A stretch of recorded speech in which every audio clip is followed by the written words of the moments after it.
Azam Sharif, assalomu alaykum. Bugungi konferensiyamizga xush kelibsiz. Birinchi savolimiz bugungi o'yindan fikringiz. Birinchi navbatda Buxoro jamoasini g'alaba bilan tabriklaymiz. Nima deydi? Bayram kayfiyatda o'tdi bu o'yin.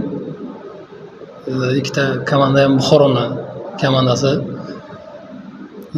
Juda ham yaxshi, qiziqarli, muxlislar tomosha qiladigan, maza qilib tomosha qiladigan o'yin bo'ldi deb o'ylayman. Bolalarga rahmat, shunaqa xarakter ko'rsatish. Nima deydi? Shunaqa darajadagi komanda bilan tengma-teng kurash olib borishdi. Savollar bor.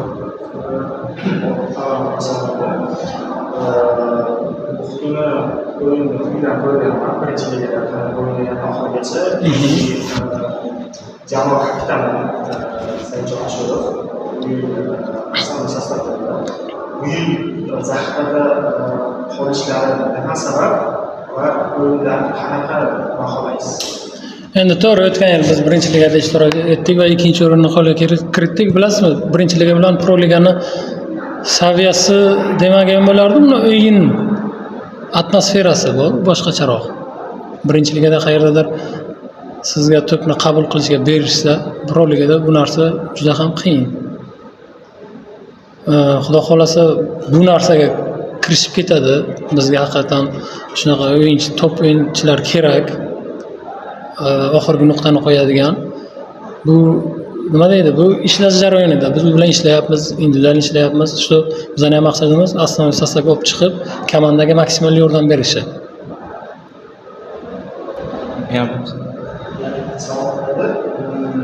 Kubok bahslari emas, poliga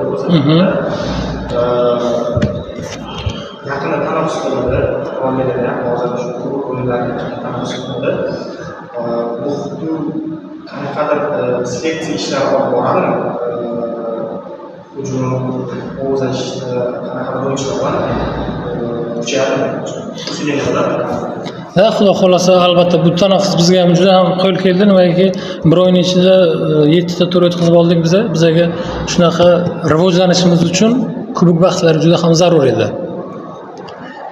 Seleksiya ishlariga keladigan bo'lsak, biz o'zimizni 2-3 ta pozitsiyada o'yinchilarni qidiryapmiz. Yosh o'yinchilar bor bizada, U21 jamoasidan. Xudo xolasa bosh jamoa bilan gaplashib, o'yinchilarni o'zimizda ikkinchi guruhga jalb qilish niyatidamiz. Shunday. Oxirgi savol, Diyor Karimovni jarohati haqida ma'lumot bormi? U chempionatdan oldin travma oldi o'yin paytida. Tiklanish jarayonida xudo xolasa, lekin bir oycha vaqt kerak. Da, ikkinchi guruh xudo xolasa umid qilamiz. Yana savollar. Xitoy avvalgi o'yinlarni ko'rgan holda savol beraman. Ro'miyada jamoa negadir shu avvalgi o'yinlarda oxirigacha kurashmadi deb o'ylayman. Lekin bugungi o'yinda oxirigacha kurashib, jangovar o'yin ko'rsatishga harakat qildi. Bu nima bilan bog'liq? Prinsipiallik uchunmi yoki? Juda yaxshi savol bo'ldi. Endi bu prinsipialni o'yin unaqa bu bayramona o'yin bo'ldi. Albatta futbolchilarning o'zida nima deydi, o'zimizni muxlislarimiz oldida qayerdadir Buxoro bosh jamoasida o'zini ko'rsatish, albatta ikkinchi davrada o'zini maqsad Superligada o'ynash, bu narsalar ham bor. Lekin men aytmagan bo'lardim, biz Katta Qo'rg'ondan boshladik o'zimizni o'yinimizni topishni. Bizga vaqt kerak edi. Chempionatning boshida 6 ta tur biz qayerdadir o'yinchilarni moslashishiga, o'yinchilar rivojlanishiga vaqt kerak edi. Demak, biz zborlarni kech boshladik, to'g'risi. Zbor biz 20 kun, 25 kun zbor qildik.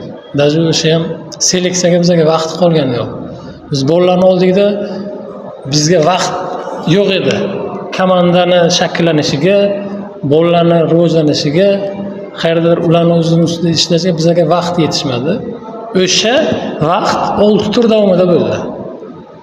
Moslashish, pozitsiyalarni aniqlash, o'zimizning o'yinimizni topib olishimiz, xudoga shukr, Katta Qo'rg'on oxirgi o'yin fardi bilan o'yin xususan menga yoqdi. Bolalar futbol o'ynayapti.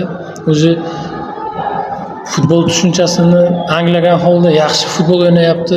Pressing qilyapmiz, to'pni nazorat qilyapmiz. Bugunga kelib futbolimiz ideal darajaga chiqdi. yana bir savolim bor. E'tibor berdim, sizni shu 90 minut davomida faol tarzda ko'rsatmalar berib turdingiz. Nima deb o'ylaysiz? O'sha siz bergan ko'rsatmalarning necha foizini futbolchilar amalga oshirishmoqda?